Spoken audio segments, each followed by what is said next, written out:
Welcome to another week of Mary Potter Podcast, and we are launching into a magical probe this week into two utterly captivating stories from the wizarding world Absolutely. of flash fiction, Yeah. The Mage of Machu Picchu and the Mayan Mage.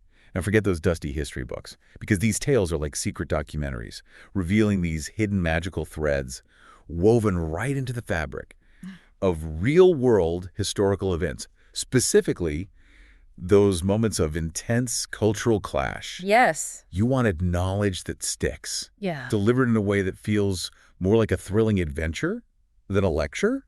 Well, you've come to the right place. You've come to the right place. Buckle up. Yeah.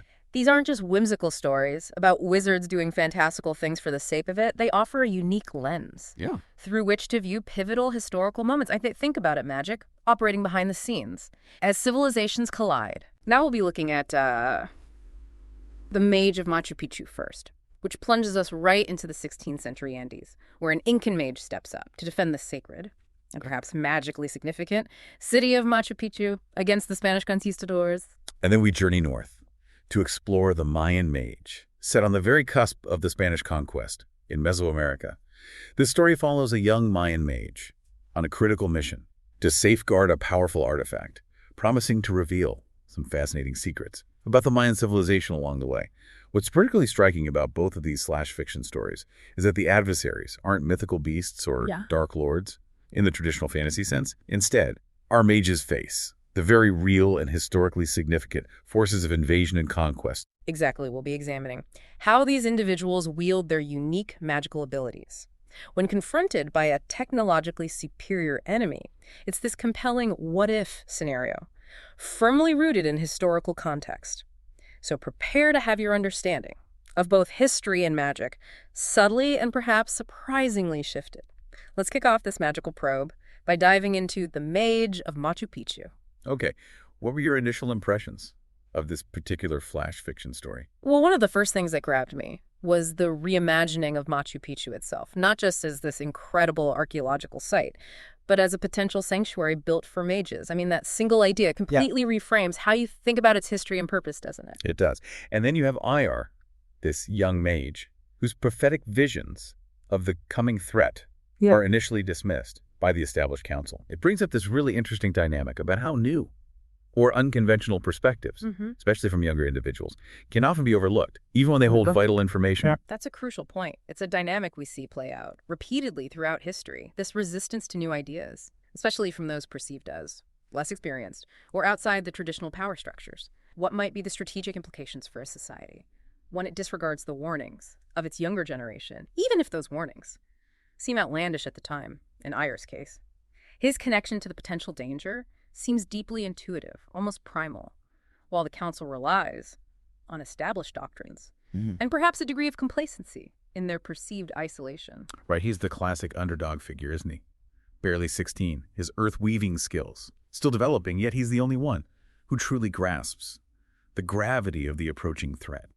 The council, secure in their ancient traditions, and the seemingly impregnable location of Machu Picchu, completely dismisses his visions. It really escalates the tension when the Conquistadors finally appear, proving Ayar's fears were justified. And as you mentioned, his initial magical response isn't some massive display of raw power, it's far more subtle and strategic. What's fascinating here is the description of his earth weaving being used to create illusions, these shimmering veils of mist that disorient the advancing Spanish forces. It's not a direct magical attack designed to overpower them, but rather a clever manipulation of their perception, using the environment itself as a weapon, if we connect this to a broader understanding of conflict. It suggests that sometimes the most effective defense isn't brute force, but rather intelligence, adaptability, and a deep understanding of your surroundings. It makes you wonder about other instances in history where a seemingly less powerful force used ingenuity to counter a more technologically advanced adversary. And the flash fiction story emphasizes how Ayar draws his power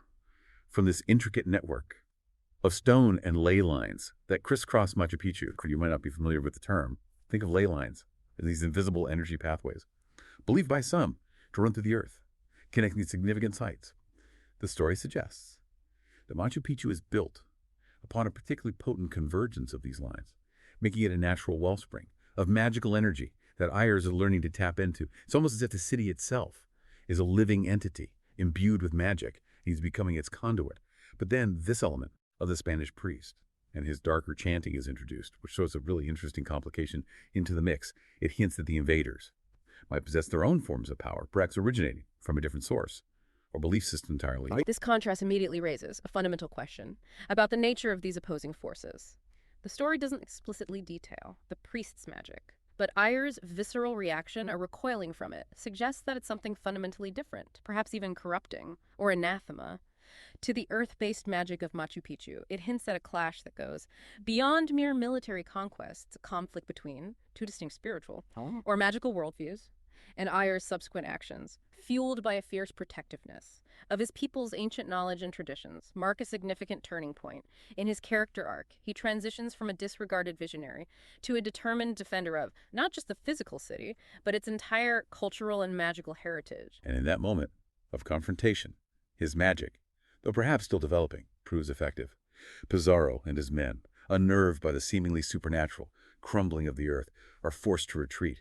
But as the story tells us, this victory is far from absolute. Ayar feels no real triumph, because he understands that this is likely just the first wave.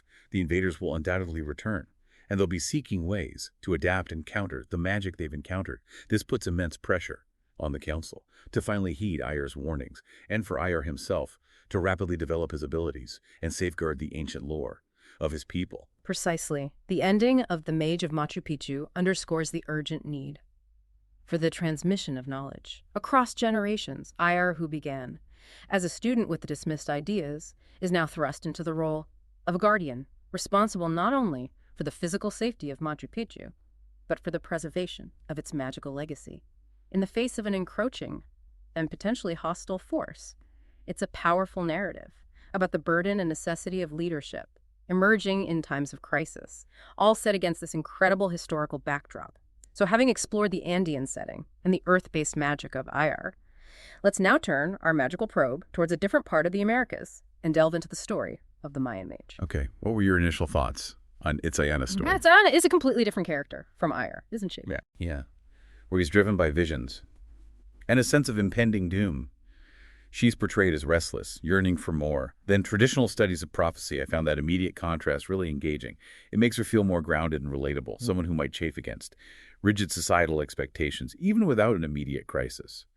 And the catalyst for her story isn't a premonition, but these really unsettling omens, the mysterious tremors, and the powerful image of the Jaguar statue weeping blood. That's some potent symbolism right there. Absolutely. The weeping Jaguar statue serves as a deeply evocative omen, instantly signaling a disruption in the natural order and the impending danger. And the phrase used to describe the Conquistadors, the two-legged ones, they come to devour the sun and moon, is such a vivid and culturally specific way of articulating the perceived threat. It speaks volumes about the Mayan understanding of the cosmos and the profound disruption that the arrival of these foreign invaders represents to their entire worldview, their cycles of life and time. And while the Mayan elders are focused on preparing traditional defenses, these ancient wards, designed to protect their communities, Itzayana feels this strong inner prompting, a connection to the spirit of the Jaguar, guiding her to hide the heart of the Jaguar.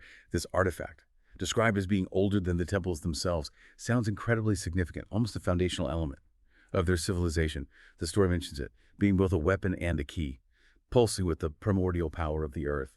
What do you think its deeper significance might be within the context of Mayan culture and magic? Well, the fact that it predates even their temples suggests that the heart of the Jaguar could be a fundamental source of power, perhaps even the origin point of their magical traditions, or a key to understanding deeper cosmic forces that their later religious structures were built upon. The description of it, being both a weapon and a key, hints at a dual purpose, perhaps for protection against external threats, but also for unlocking hidden knowledge, accessing other dimensions, or maintaining the balance of their world. And the fact that Itzayana, despite her youth and perhaps incomplete training, is the one who feels this inherent connection to it elevates her beyond the role of just a rebellious apprentice she becomes her chosen protector. Her journey to conceal the heart almost follows a classic quest narrative, doesn't it? The jungle itself seems to aid her, providing guidance and warning her of approaching danger. It really reinforces this recurring theme in both his stories of a deep and intrinsic connection between the indigenous magic and the natural world, mirroring what we saw in the Mage of Machu Picchu with Ayar, drawing power from the earth and ley lines. But then the seemingly inevitable confrontation occurs the invaders find her, led by this chilling figure of a priest with eyes like burning coals. That's a really striking and unsettling image. It certainly is. And the interaction between Itzayana and this priest is a fascinating study. In contrasting ideologies, he demands the artifact, viewing it perhaps as a tool of power or a pagan idol to be suppressed, while she understands the heart of the Jaguar as something far more profound, an extension of the land itself, the very essence and heartbeat of her culture, her defiant response. This land is its weapon, and I am its keeper, is such a powerful and concise declaration of resistance, not just against physical invasion, but against the spiritual and cultural erasure that often accompanies it. And her magical response in this moment is really interesting too. Even though she's identified as a fire mage, she doesn't unleash some massive conflagration. Instead, she draws upon the humid breath of the jungle, the scent of ancient blossoms. To conjure this disorienting and obscuring mist, it's a very different manifestation of magic compared to Ayar's earth weaving, highlighting the diverse ways magical abilities can be expressed within these different cultures, each deeply rooted in their specific environment. It's as if she's weaponizing the very air and essence of her homeland. Exactly. And the narrative hints that this nature-based magic actively works against the priest's alien chants, suggesting a fundamental incompatibility, a clash, at a foundational level between these two systems of belief and power. It underscores the idea that this conflict isn't solely about territorial gain, but also about spiritual dominance.